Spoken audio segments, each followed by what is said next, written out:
ছাড়া দীর্ঘ সময় ব্যাংক বন্ধ থাকায় চামড়া কিনতে পারছেন না ট্যানারি মালিকরা। এই নিয়ে বিস্তারিত জানাতে চক বৈদ্যনাথ থেকে যুক্ত হচ্ছেন মাহবুব হোসেন।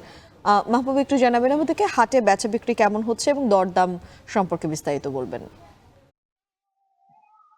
যে আপনি যেমনটি বলছিলেন যে ঈদের কিন্তু আজকে প্রায় 7 থেকে 8 দিন চলছে। এরই মধ্যে কিন্তু নাটোরের যে দেশের বিভিন্ন জায়গা থেকে অর্থাৎ 30 থেকে 35টি জেলার যে চামড়া সেটি কিন্তু লবণযুক্ত চামড়া এখানে আসতে শুরু করেছে। আমরা সকাল থেকে দেখেছি বিভিন্ন দেশের উত্তরাঞ্চল, দক্ষিণাঞ্চল সহ বিভিন্ন জায়গা থেকে কিন্তু চামড়া এখানে ট্রাক ভর্তি করে যে চামড়াগুলো সেখানে নিয়ে আসছেন।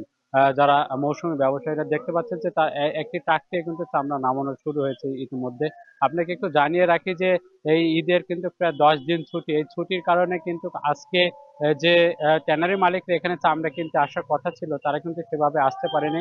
কারণ ঈদের যে 10 দিন ছুটি চলছে এই ছুটিতে কিন্তু যে ব্যাংক বন্ধ রয়েছে সেক্ষেত্রে কিন্তু যারা ট্যানারি মালিকরা তারা কিন্তু আসতে পারেনি। সে কারণে কিন্তু এখানে চামড়া ক্রয় বিক্রয় কিন্তু তেমন ভাবে শুরু হয়নি। আপনাকে আরেকটু জানিয়ে রাখি যে মৌসুমী ব্যবসায়ীরা যেটি বলছে যে সরকার যে নির্ধারিত দাম ছিল গরুর চামড়া 1150 টাকা সর্বনিম্ন, সেই দামটা কিন্তু তারা এখানে পাচ্ছে না বলে আমাদেরকে জানিয়েছেন। এবং আমরা সকাল থেকে দেখেছি যে লবণযুক্ত যে চামড়া সেটি বিক্রয় হচ্ছে যে 800 থেকে সর্বোচ্চ 900 টাকা বা 1000 টাকা কিন্তু এখানে বিক্রয় হচ্ছে এই যে কাঁচা লবণযুক্ত যে চামড়া রয়েছে সেটি।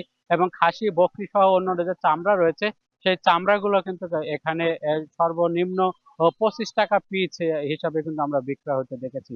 সব মিলিয়ে মিম আপনাকে যদি একটু বলি যে আগামী 5-6 দিনের মধ্যে যদি ব্যাংক খুলে, যেহেতু রবিবার থেকে ব্যাংক খুলবে, এরপরে কিন্তু যারা ট্যানারি মালিকরা রয়েছেন তারা কিন্তু এখানে আসা শুরু করবেন এবং এখান থেকে যে চামড়াগুলো তারা কিন্তু নিয়ে যাওয়া শুরু করবেন। এবং সরকারের যে নির্দেশনা ছিল যে 10 দিন পরে কিন্তু যে ট্রাক ভর্তি চামড়া তারা নিয়ে যেতে পারবে না, এটি হয়তো কাটার পরে কিন্তু এখান থেকে যে চামড়া সেগুলো হয়তো হাজারিবাগ সহ বিভিন্ন যে ট্যানারি রয়েছে সেখানে কিন্তু যাওয়া শুরু করবে। তো মিম এই ছিল নাটোর থেকে আমার কাছে সবশেষ খবর। নাটোর থেকে সরাসরি যুক্ত হয়েছে